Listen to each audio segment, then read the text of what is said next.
أعوذ بالله من الشيطان الرجيم بسم الله الرحمن الرحيم. 안녕하세요. 오늘은 꾸란에서 가장 길면서 아마도 가장 중요한 장으로 꼽히는 알바카라 수라, 우리말로 암소장에 대해 한번 제대로 파헤쳐보겠습니다.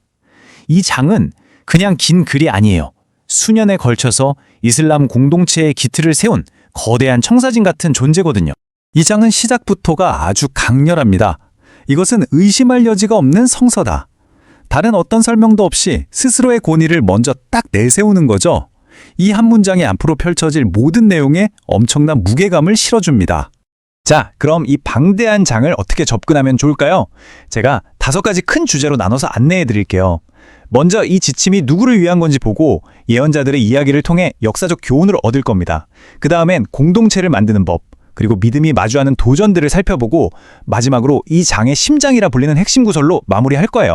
네, 그럼 첫 번째 주제부터 시작하죠. 이 위대한 지침, 과연 누구를 위한 걸까요? 흥미롭게도 알바카라 수라는 이야기를 시작하면서 가장 먼저 사람들을 몇 가지 유형으로 나눕니다. 흥미로운 점은 처음부터 사람들을 신자, 불신자, 그리고 위선자 이렇게 딱 3그룹으로 나눈다는 거예요. 이건 앞으로 나올 모든 가르침이 누구에게는 받아들여지고 누구에게는 거부될지를 미리 보여주는 아주 중요한 서막인 셈이죠. 특히 우리는 신자와 위선자의 차이를 좀 더 자세히 들여다볼 필요가 있습니다. 결국 핵심 질문은 이거예요. 진짜 믿음이 뭐냐? 본문은 이 질문에 대한 답을 아주 명확하게 보여줍니다. 보이지 않는 것을 믿고 그걸 행동으로 실천하는 신자, 그리고 겉으로는 믿는 척하지만 속으로는 공동체를 해치는 위선자, 이 둘을 극명하게 대조시키는 거죠. 그렇다면 그 진정한 믿음과 순종 어디서 배울 수 있을까요? 바로 과거 예언자들의 삶에서 그 힌트를 얻을 수 있습니다. 알바카라 수라는 이들의 이야기를 통해 교훈을 생생하게 전달하는데요. 이건 그냥 옛날 이야기가 아니라 오늘을 사는 우리 모두를 위한 일종의 사례 연구라고 할 수 있어요. 모든 이야기의 시작점이죠. 바로 아담의 이야기입니다. 신이 인간에게 지식을 주고 인간은 유혹에 빠져 실수를 저지르지만 결국 회개를 통해 용서받는 이 과정, 이 4단계, 어찌 보면 우리 인류 전체의 여정을 압축해 놓은 것 같지 않나요? 이스라엘 자손의 이야기는 정말 드라마틱합니다. 바다가 갈라지는 기적을 보고도 시나이 산에서 언약을 맺고 나서도 곧바로 황금 송아지를 숭배하잖아요. 이처럼 기적, 불순종, 그리고 용서가 계속해서 반복되는 이들의 역사는 인간이 얼마나 나약한지, 그리고 신의 자비가 얼마나 끝이 없는지를 동시에 보여주는 아주 중요한 교훈입니다. 근데 왜 하필 암소일까요? 이 장의 이름이 된 바로 그 이야기 때문입니다. 신의 명령에 바로 따르기보다는 어떤 암소요, 색깔은요, 이렇게 계속 질문하면서 순종을 미루거든요. 이 모습 자체가 진정한 믿음이 뭔지에 대한 아주 강력한 교훈을 담고 있는 거죠. 자, 이런 불순종의 이야기와는 정반대로 완벽한 순종의 모델도 나옵니다. 바로 아브라함과 이스마엘이 카바 신전을 지으면서 드린 기도인데요. 이 기도를 보면 순종이라는 가치가 이 장 전체를 꿰뚫는 핵심 주제라는 걸 알 수 있습니다. 자, 이렇게 역사에서 교훈을 얻었어요. 그럼 이제 뭘 해야 할까요? 바로 실제 공동체를 만들어야죠. 알바카라 수라는 여기서 멈추지 않고 정의로운 사회를 만들기 위한 아주 구체적인 청사진을 제시합니다. 이 표를 보시면 아시겠지만 다루는 범위가 정말 어마어마합니다. 기도나 단식 같은 개인적인 예배는 기본이고요. 결혼, 상속 같은 가족 문제, 심지어는 빚이나 이자 같은 금융 문제, 전쟁의 규칙까지 말 그대로 삶의 거의 모든 영역을 다루고 있는 거죠. 여기서 재밌는 사실 하나, 꾸란 전체에서 가장 긴 구절이 뭔지 아세요? 신의 위엄이나 천국에 대한 묘사가 아니에요.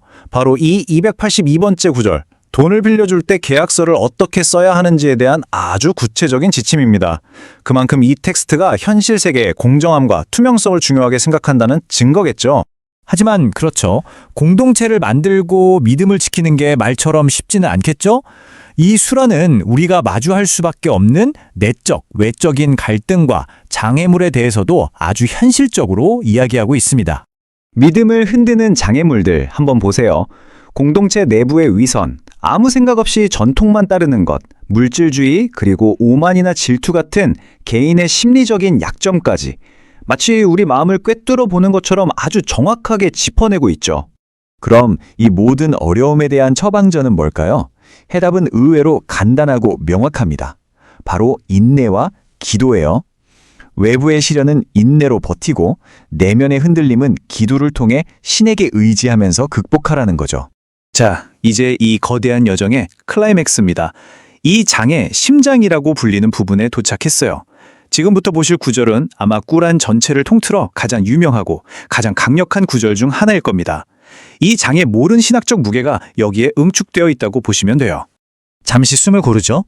지금부터 보실 이 구절은 신의 권능과 지식에 대한 가장 심오하고도 압축적인 묘사, 그야말로 정수라고 할 수 있습니다. 이게 바로 아야툴 쿠르시, 옥좌의 구절입니다. 신의 절대적인 힘, 영원한 생명, 온 우주를 다스리는 그분의 주권을 정말 장엄하게 선포하고 있죠. 이 장이 궁극적으로 누구에 대한 믿음을 이야기하는지 가장 명확하게 보여주는 부분입니다. 자, 오늘 긴 여정을 한번 정리해 볼까요? 알바카라 수라는 단순히 하나의 책이 아니었어요. 그렇죠? 그 안에는 우리 삶을 위한 지침서가 있고 역사의 교훈이 담긴 역사서가 있고 사회를 위한 법전이 있고 또 신앙의 핵심이 담겨 있었습니다.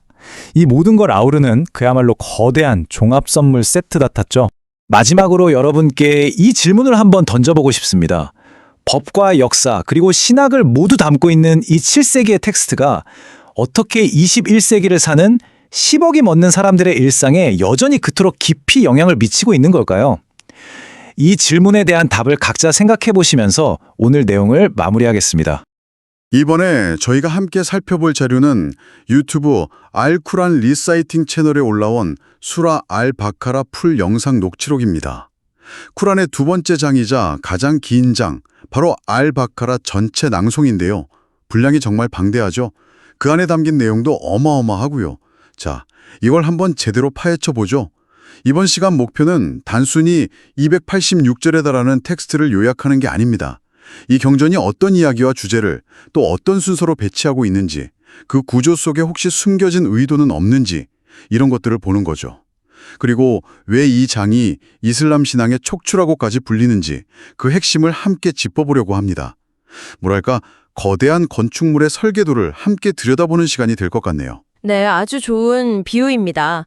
실제로 알바카라는 쿠란의 축소판이라는 별명도 가지고 있거든요. 아, 축소판이요? 네, 그만큼 신앙의 기본 원칙, 인류의 기원, 과거 공동체들의 흥망성쇠, 그리고 공동체를 유지하기 위한 아주 세세한 법률까지, 그러니까 한 종교의 세계관을 이루는 거의 모든 요소가 이 한 장에 압축되어 있다고 볼 수 있는 거죠. 그렇군요. 그래서 이 장을 이해하면 쿠란 전체의 큰 그림을 조망할 수 있는 열쇠를 얻게 되는 셈입니다. 가장 먼저 흥미를 끈 건 시작 부분이었어요.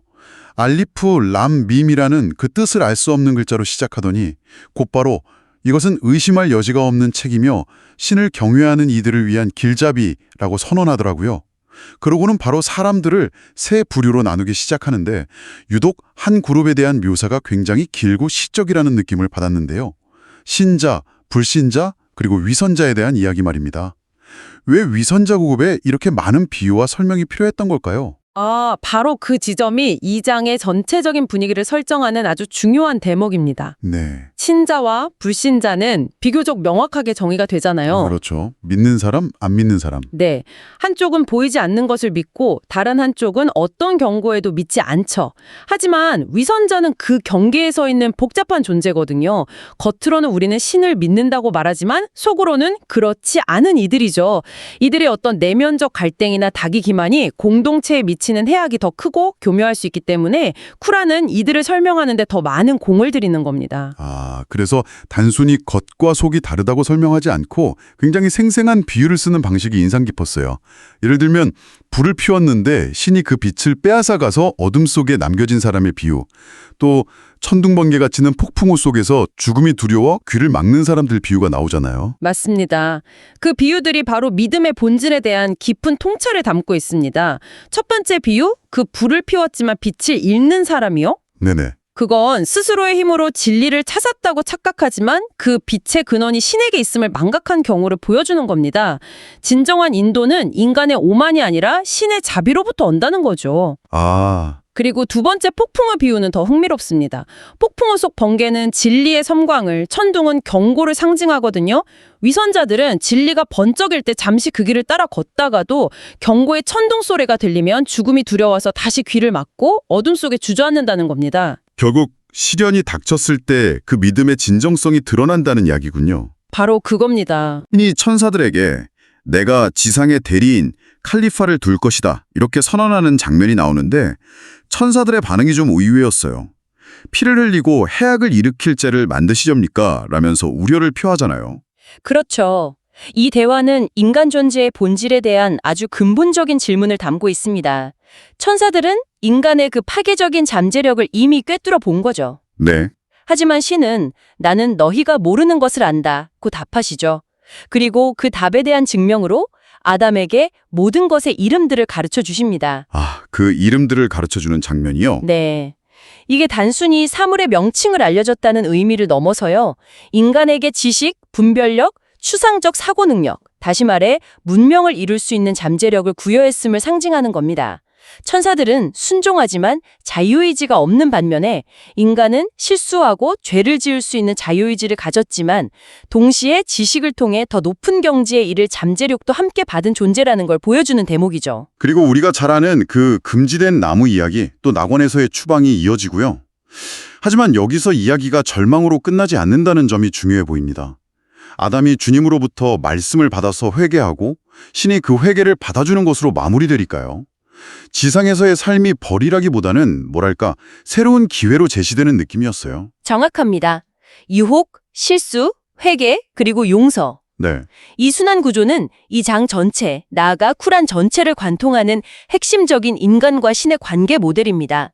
인간은 불완전하고 실수를 저지르는 존재지만 언제든 회개를 통해 신에게 돌아갈 수 있는 길이 열려 있다는 희망의 메시지를 처음부터 딱 제시하고 시작하는 거죠. 자, 인류의 시작에 대한 이야기가 끝나고 나니까 이 장의 정말 엄청나게 많은 부분이 이스라엘의 자손들, 즉 바니 이스라엘의 이야기에 할애됩니다. 아니, 왜 이들의 이야기가 이렇게까지 길고 상세하게 다뤄지는 걸까요? 그들의 역사가 말하자면 신의 계시를 받은 공동체가 겪을 수 있는 거의 모든 상황에 대한 사례 연구이기 때문입니다. 아, 사례 연구요? 네. 여기서 중요한 건 당시의 역사적 맥락인데요. 이 사례 연구는 단순히 그냥 과거 이야기가 아닙니다. 당시 메디나에서 유대인 부족과 교류하면서 새로운 공동체를 형성해 가던 초기 이슬람 공동체에게는 아주 현실적인 거울이었을 겁니다. 보아라, 신의 수많은 은총과 기적을 경험했던 이들도 이렇게 약속을 잊고 길을 잃을 수 있다. 너희는 이 실수를 반복하지 말라. 이런 강력한 경고이자 교훈인 셈이죠. 그럼 그 사례 연구에는 어떤 구체적인 사건들이 담겨 있나요? 우리가 다른 경전을 통해서 익히 아는 그런 이야기들도 포함이 되어 있습니까? 네, 아주 익숙한 이야기들이 많이 나옵니다. 파라오의 압제로부터 구출되고 홍해가 갈라지는 기적이라던가 아, 네네. 모세가 10계명을 받으러 40일간 산에 올라간 사이에 백성들이 황금 송아지를 만들어 숭배한 사건. 그 유명한 사건이죠. 그렇죠. 그리고 광야에서 바위를 치니 12샘이 솟아나고 하늘에서 만나와 메추라기가 내려온 이야기 등 신의 은총과 인간의 배신이 계속해서 교차하며 등장합니다. 그중에서도 이 장의 제목이 된 암소, 즉 알바카라 이야기가 가장 상징적인 것 같아요. 살인사건의 범인을 찾기 위해 신이 특정 암소를 잡아 그 일부로 시신을 치라고 명령하는데 사람들이 곧바로 따르지 않고 계속해서 되묻잖아요. 그 소의 색깔은 무엇입니까? 나이는 몇 살입니까? 하고요. 바로 그 부분이죠. 표면적으로는 굉장히 신중한 질문처럼 보이지만 그 이면에는 명령을 이행하기 싫어하는 마음, 어떻게든 책임을 회피하려는 저항 심리가 깔려 있다고 해석됩니다. 아... 신의 명령은 단순하고 명확했는데 인간의 불필요한 질문과 의심이 이를 점점 더 복잡하고 어렵게 만들었다는 것을 보여주는 일화입니다. 근데 이게 단순한 저항으로만 볼 수도 있겠지만 한편으로는 완벽하게 명령을 수행하고 싶어서 세부 사항을 계속 확인하려는 그런 인간적인 모습으로도 읽히는데요. 그 경계가 어디에 있다고 봐야 할까요? 아주 좋은 질문입니다. 바로 그 경계에 대한 성찰을 유도하는 것이 이 이야기의 목적일 수 있습니다. 아, 그렇군요. 진리를 구하기 위한 진지한 질문과 책임을 회피하기 위한 교묘한 질문은 그 동기 자체가 다르다는 거죠. 이야기는 결국 그들이 마지못해 소를 잡았다고 말하며 끝납니다. 이건 신수한 믿음에서 비롯된 행동과 마지못해 따르는 형식적인 순종 사이의 차이를 극명하게 보여주면서 너희의 믿음은 어떤 종류인가? 라는 질문을 던지는 겁니다. 이처럼 긴 과거 이야기들을 지나고 나면 갑자기 분위기가 확 바뀌어서 아주 구체적인 삶의 지침들이 등장하기 시작합니다. 마치 역사 교과서를 읽다가 갑자기 법단을 펼친 느낌이었어요. 네, 이 장의 중반부부터는 새로 형성된 이슬람 공동체를 위한 사회적 입법의 성격이 매우 강해집니다. 기도의 방향, 즉 키블라가 예루살렘에서 메카의 카바로 바뀌는 중대한 전환점부터 시작해서요. 라마단 단식 규정, 성지순례 규칙, 전쟁과 평화의 원칙 같은 것들이 제시되죠. 특히 경제적인 부분에 대한 규정이 아주 상세해서 놀랐습니다. 오늘날의 자본주의 시스템과는 정면으로 배치되는 이자, 리바 금지 규정은 당시 사회에 어떤 의미였을까요?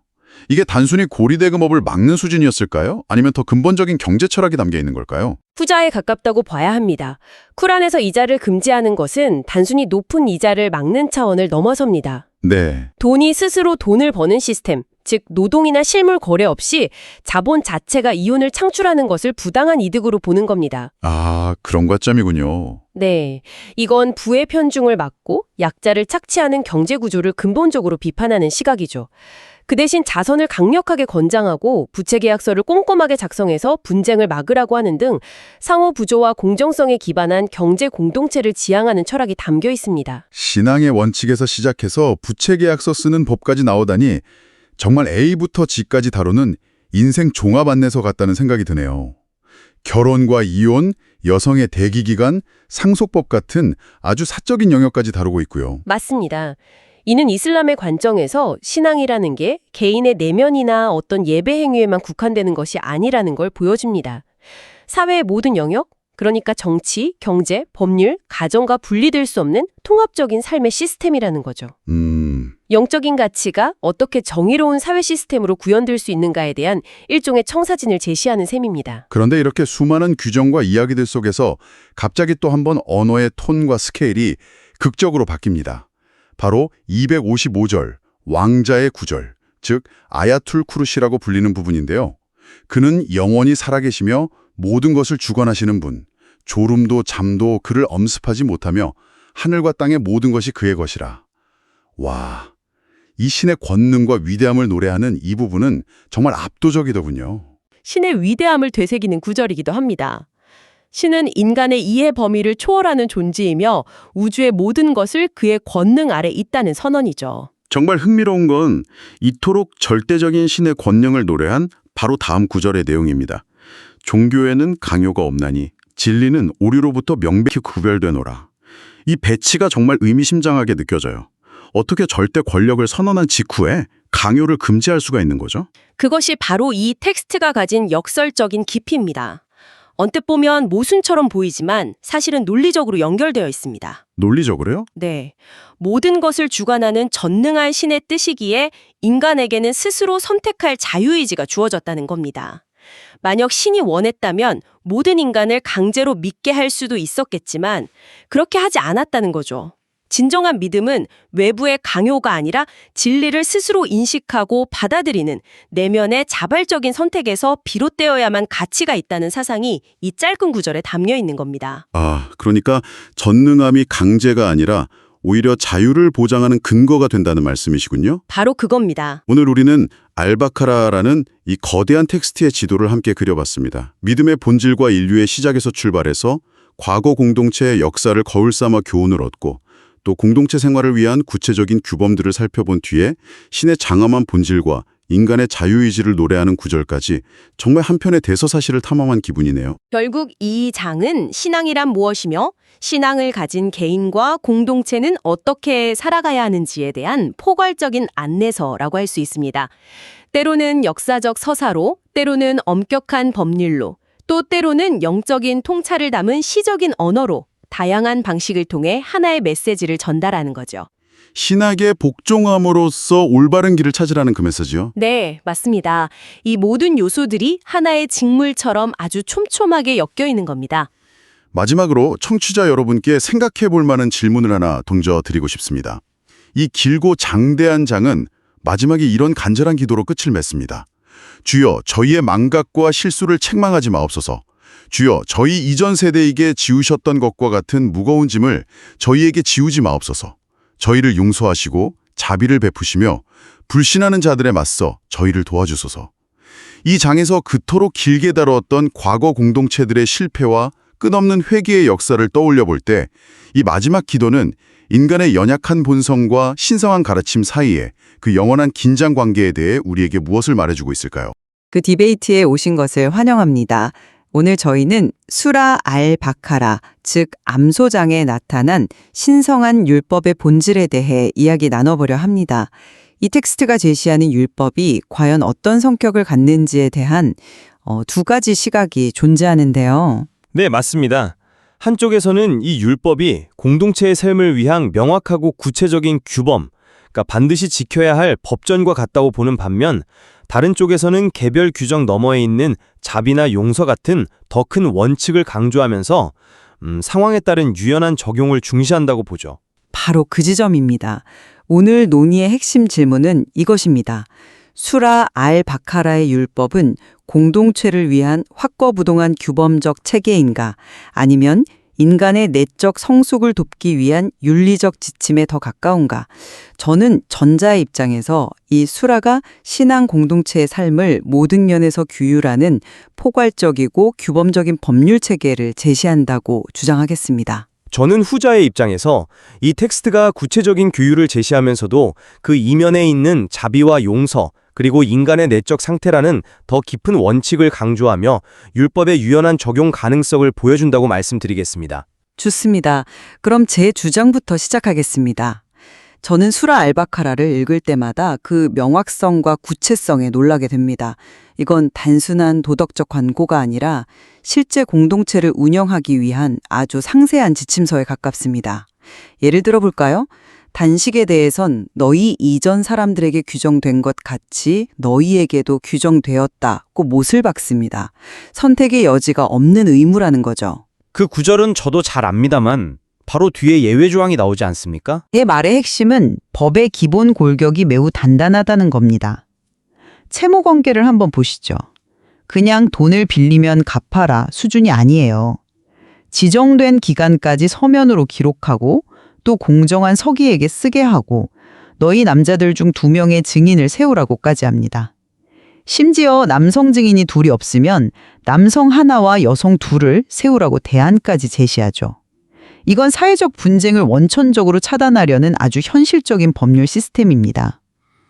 사회적 안정성을 위한 장치라는 점에는 동의합니다. 그렇죠. 그리고 그 시스템은 때로 매우 엄격합니다. 살인자에 대한 보복에는 생명이 있느니라는 구절은 감정적인 복수가 아니라 공동체의 생존을 위한 공적인 정의가 얼마나 중요한지를 보여줍니다. 저는 이스라엘 자손들의 암소 이야기가 이 점을 상징적으로 보여준다고 생각합니다. 신의 명령은 간단했습니다. 암소를 도축하라. 그걸로 끝이었어요. 그런데 그들은 계속해서 질문을 던지며 명령을 복잡하게 만들고 이행을 미뤘습니다.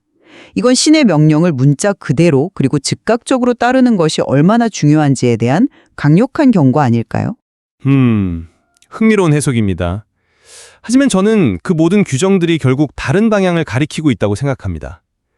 말씀하신 것처럼 이 텍스트는 분명 구체적인 규칙들을 담고 있습니다. 하지만 그 규칙들 옆에는 항상 왜 이 규칙이 필요한지에 대한 설명과 어떤 마음으로 따라야 하는지에 대한 강조가 따라붙습니다. 저는 이 부분이 훨씬 더 중요하다고 봅니다. 방금 언급하신 단식 규정만 해도 병자나 여행자에게는 다른 날에 채우도록 허용하면서 그 이유를 신은 너희에게 용이함을 원하시고 어려움을 원하지 않으신다고 아주 친절하게 설명해 줍니다. 이건 율법 자체가 인간의 현실적인 어려움을 헤아리는 유연성을 본질적으로 내포하고 있다는 뜻이죠.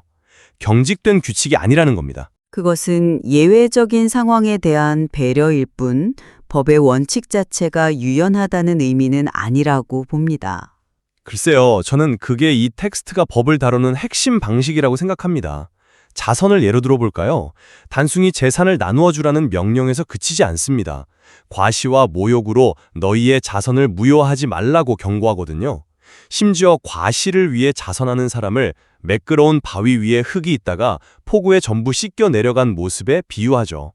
행동 자체보다 그 행동을 하는 사람의 마음, 즉 내적 동기가 훨씬 더 근본적인 문제라는 겁니다. 그리고 이 수라 정체에 반복적으로 등장하는 신의 이름이 타왑, 회개를 늘 받아주시는 분, 그리고 라힘, 자비로운 분이라는 점을 잊어서는 안 됩니다. 아담의 회개를 받아주시고 황금 송아지를 숭배한 이스라엘 자손을 용서하신 것처럼요. 율법의 엄격함보다는 회복과 용서의 가능성이 훨씬 더 큰 주제입니다. 궁극적으로 종교에는 강요가 없다는 선언이 모든 것을 말해주죠. 이 모든 것은 내적인 신념의 문제이지 외적인 강제의 문제가 아니라는 겁니다. 그렇다면 이스라엘 자손의 이야기로 다시 돌아가 보죠. 그들이 끊임없이 질문한 것이 신의 자비를 시험한 것이라고 보십니까? 저는 그들의 행동이 순종을 회피하려는 의도적인 지연 행위였다고 봅니다. 처음에는 아무 암소나 잡으면 됐을 일을 색깔은 어떤지, 나이는 몇 살인지, 밭을 가는 소인지 아닌지 계속 물어보면서 스스로 일을 어렵게 만들었습니다. 결국 텍스트는 그들은 거의 행하지 않으려 하면서 그것을 도살하였더라고 평가합니다. 이건 명백한 비판 아닌가요? 규범을 있는 그대로 따르지 않고 인간적인 해석을 덧붙이는 것이 얼마나 위험한지를 보여주는 사례라고 생각하는데요. 비판적인 어조가 있다는 점은 저도 인정합니다. 하지만 그 이야기의 다른 측면도 봐야 한다고 생각해요. 그들의 불평과 불순종에도 불구하고 신이 어떻게 반응했는지를 말입니다. 신은 그들의 반복되는 언약 파괴에도 계속해서 만나와 메추라기를 내려주고 바위에서 물을 솟아나게 했습니다. 암소에 대한 그들의 성가신 질문에도 하나하나 다 대답해 주셨죠. 만약 핵심 메시지가 묻지도 따지지도 말고 복종하라였다면 신은 그냥 첫 질문에서 그들을 버렸을 수도 있습니다. 하지만 그러지 않으셨죠. 저는 이 이야기가 인간의 나약함과 신의 끝없는 인내와 자비를 대비시켜 보여주는 서사라고 봅니다. 즉, 율법의 엄격함보다는 그 율법을 주신 존재의 자비로운 성품이 더 부각된다는 거죠. 그건 신의 성품에 대한 이야기이고 저는 율법의 사회적 기능에 대해 말하고 있는 겁니다. 신이 자비롭다는 것과 공동체의 질서를 유지하기 위한 법이 명확해야 한다는 것은 별개의 문제일 수 있습니다. 채무 기록과 증인제도, 명확한 이혼 절차 같은 규정들은 왜 필요할까요? 공동체의 안정과 정의를 보장하기 위한 최소한의 장치이기 때문입니다. 특히 리바, 즉 고리대금을 엄격하게 금지하는 부분을 보면 그 의도가 명확해집니다. 신은 리바를 무효화시키고 자선을 늘리신다고 선언하면서 경제적 착취를 막고 공정한 시스템을 만들겠다는 강력한 의지를 보여주죠. 이런 구체적이고 강제력 있는 규범이 없다면 사회는 어떻게 유지되겠습니까? 살인자에 대한 보복에는 생명이 있느니라 오 지성을 가진 자들이여 라는 구절은 법이 개인의 감정을 넘어서 공동체의 생존을 보장하는 사회적 기능을 수행한다는 것을 아주 명확하게 보여줍니다. 물론 사회 질서의 중요성을 부정하는 사람은 없을 겁니다. 하지만 저는 텍스트가 그 사회 질서를 통해 궁극적으로 무엇을 이루려고 하는지에 더 주목해야 한다고 생각합니다. 단식의 목적을 뭐라고 설명하던가요? 너희가 경건해지도록 하기 위함이라고 명시되어 있습니다. 여기서 경건함으로 번역된 단어가 바로 타크와입니다. 청취자분들을 위해 설명하자면 타크와는 신을 항상 의식하고 경외하는 마음 상태를 의미합니다. 즉, 단식이라는 행위 자체가 목적이 아니라 타크와라는 내적 상태를 기르기 위한 수단이라는 거죠. 법의 준수가 그런 내적 상태를 기르는데 도움이 된다. 이런 말씀이시군요. 도움이 되는 수준을 넘어 그것이 최종 목표라는 겁니다. 법의 외적 준수는 그 목표를 향한 과정일 뿐이죠. 자선에 대한 구절들도 마찬가지입니다. 단순히 가난한 사람을 돕는 사회적 재분배 기능만 강조하지 않습니다. 밤낮으로 비밀리에 그리고 공개적으로 재산을 쓰는 자들에 대한 묘사는 이것이 개인의 이기심을 극복하고 신에 대한 사랑을 표현하는 지극히 개인적인 영적 행위임을 보여줍니다. 외적인 법 준수보다 그 행위를 하는 사람의 내적 동기가 훨씬 더 근본적인 목표라는 것을 계속해서 강조하고 있는 겁니다. 알겠습니다. 그렇다면 아주 구체적인 법률 조항과 도덕적 권고가 충돌하는 것처럼 보이는 경우는 어떻게 봐야 할까요? 이혼 규정이 좋은 예가 될 것 같습니다. 텍스트는 혼인서약 후 육체적 관계를 맺기 전에 이혼할 경우 여성이 지참금의 절반을 받을 법적 권리가 있다고 명시합니다. 이건 정말 명확한 법 조항이죠. 그런데 바로 뒤에 용서하는 것이 타쿠아에 더 가깝다고 덧붙입니다. 저는 이것이 법과 도덕을 구분해서 보여주는 것이라고 봅니다. 즉, 법적 권리는 여기까지다. 하지만 당신이 더 고결한 사람이 되고 싶다면 이 권리를 포기하고 용서할 수도 있다. 그 선택지를 제시하는 거죠. 이것이 법 자체의 구속력을 약화시킨다고 보지는 않습니다.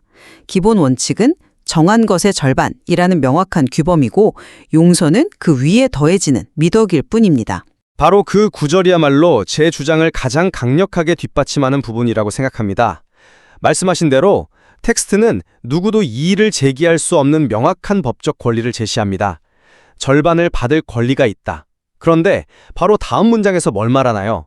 그 권리를 초월하는 윤리적 이상, 즉 용서가 타쿠아, 그러니까 신을 경외하는 마음에 더 가깝다고 말합니다. 이것은 단순히 착한 일을 하면 좋다는 수준의 권고가 아닙니다. 율법의 문자적 적용에만 매달리는 것과 그 율법의 정신을 실현하는 것 사이에 어떤 것이 더 높은 가치인지를 분명하게 보여주는 겁니다.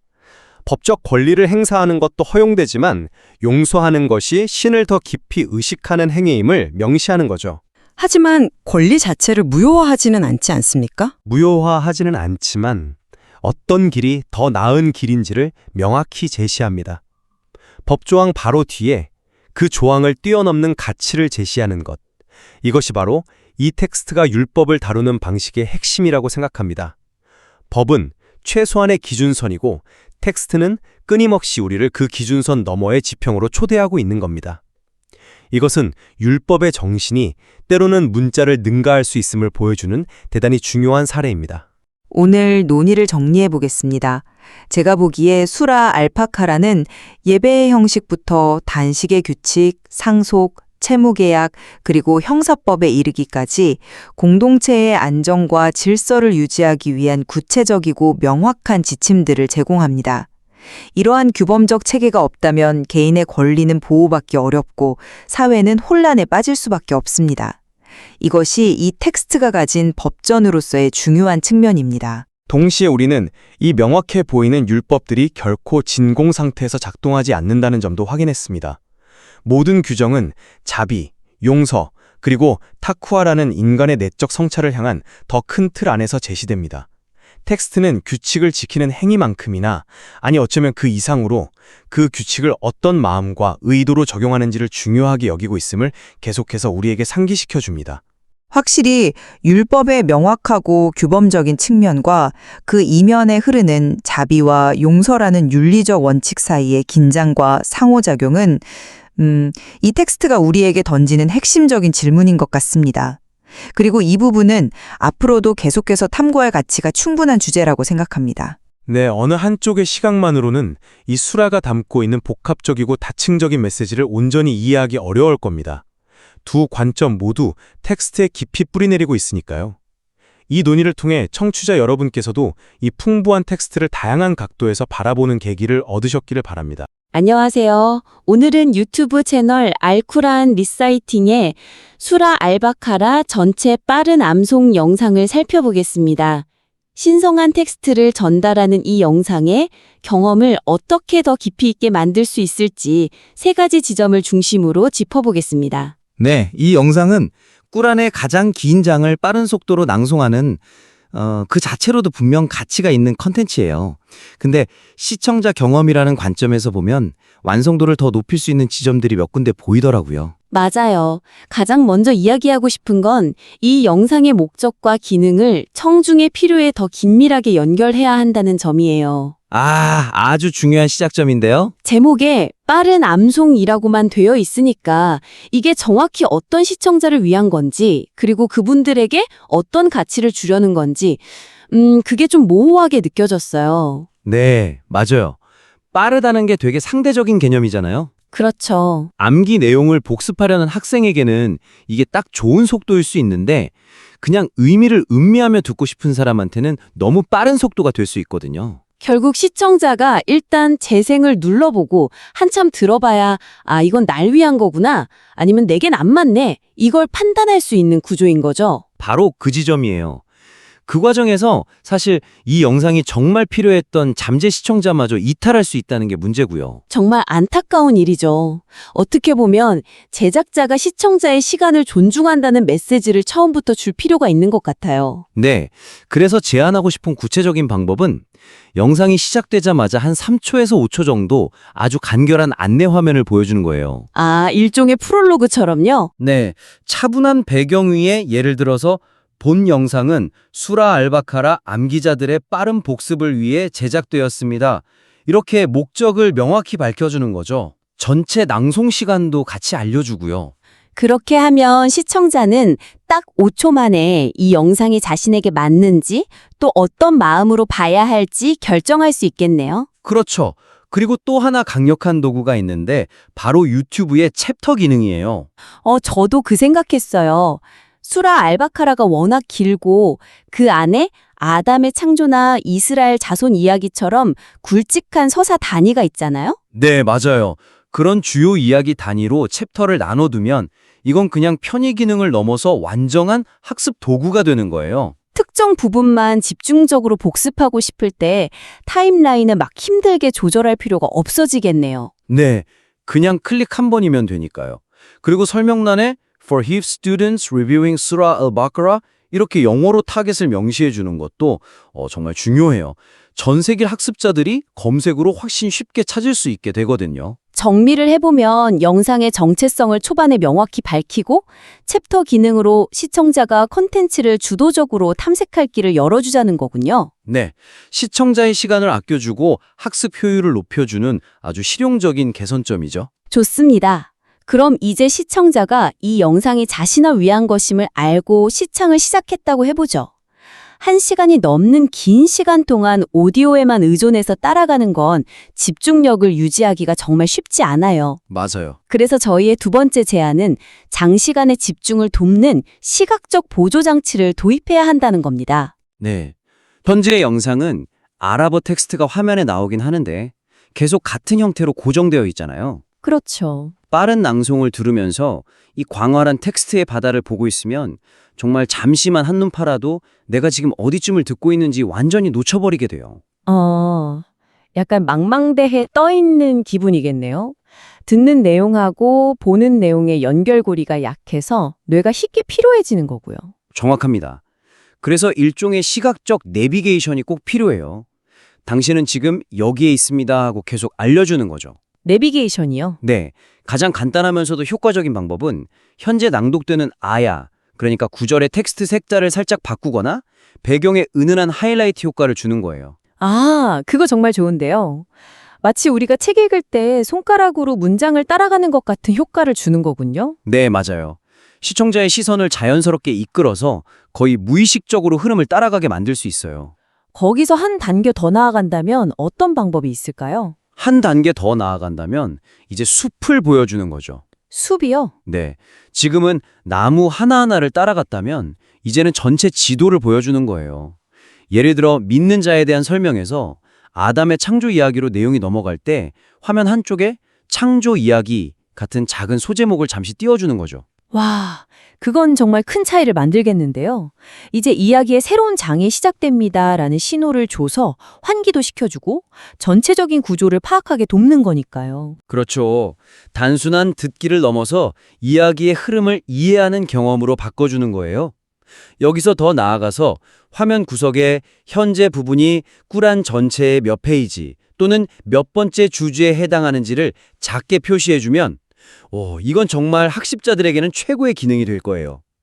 정리하자면 미시적으로는 현재 구절을 하이라이트하고 거시적으로는 주제별 소제목이나 페이지 정보를 제공해서 시청자가 길을 잃지 않도록 꽉 잡아주는 거네요. 네, 수동적인 청취자를 능동적인 학습자로 바꿔주는 아주 효과적인 장치들이죠. 지금까지 나눈 두 가지는 콘텐츠의 기능적인 측면을 강화하는 거였어요. 근데 이 콘텐츠는 신성한 텍스트를 다루잖아요. 그렇죠. 단순한 정보 전달을 넘어 시청자의 마음을 움직이는 영적인 차원에 대한 고민이 필요해 보입니다.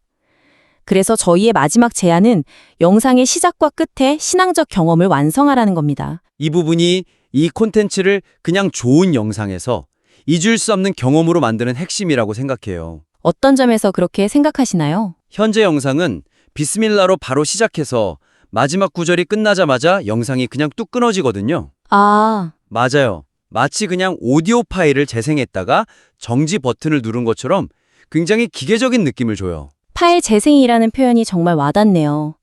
우리가 실제로 기도나 명상을 할 때 바로 본론으로 들어가지 않잖아요.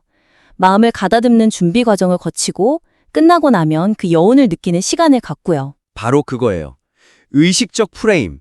그걸 디지털 콘텐츠에도 만들어줄 수 있어요. 의식적 프레임이요? 네. 영상 시작 전 5초 정도 차분한 배경 위에 수라 알바카라는 꾸란의 심장입니다. 경건한 마음으로 이 여정에 함께 하시기 바랍니다. 와 같은 문구를 보여주면서 시청자의 마음을 준비시키는 거죠. 시끄러운 세상과 잠시 단절하고 경건한 공간으로 들어갈 준비를 시켜주는 일종의 마음의 문을 열어주는 거군요. 네. 그럼 마무리는 어떻게 해야 할까요?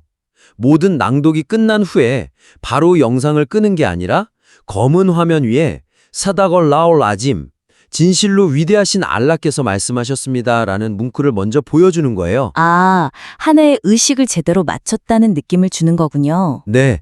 그리고 거기서 끝나는 게 아니라 이어서 시청자들이 그 경험을 자신의 삶으로 가져갈 수 있도록 돕는 짧은 기도문, 두아를 아랍어와 번역문으로 함께 보여주는 거죠. 예를 들면 어떤 기도문일까요? 오 알라, 꾸란을 우리 마음의 봄으로 가슴의 빛으로 만들어주소서와 같은 아름다운 기도문으로요. 와, 그건 정말 강력하겠는데요. 이건 그냥 콘텐츠 소비가 아니라 정말 하나의 온전한 신앙적 행위를 마쳤다는 충만함을 느끼게 하겠어요. 맞습니다. 기술적인 화려함보다 이런 세심한 배려가 시청자의 마음에 훨씬 더 깊은 울림을 줄 수 있어요. 오늘 나눈 이야기들을 정리해 보겠습니다. 첫째, 영상의 목적을 명확히 해서 타겟 시청자에게 영상의 활용법을 정확히 안내해야 합니다. 인트로 화면이나 챕터 기능 같은 걸로요. 둘째, 긴 낭독 시간 동안 시청자의 집중을 돕기 위해 시각적 하이라이트나 주제별 소제목 같은 장치를 활용해야 하고요. 그리고 마지막으로 영상의 시작과 끝에 신앙적 맥락을 더해서 단순한 청취를 넘어 완전한 영적 경험을 제공해야 한다는 점이었습니다. 네. 이 제안들은 영상을 단순히 보는 컨텐츠에서 시청자의 삶에 의미 있는 경험이 되는 컨텐츠로 바꿀 수 있을 거라고 생각해요. 오늘 나눈 내용들을 바탕으로 영상을 개선하신다면 저희에게 꼭 다시 한번 보내주세요. 더 깊이 있는 발전을 위해 저희도 함께 고민하겠습니다.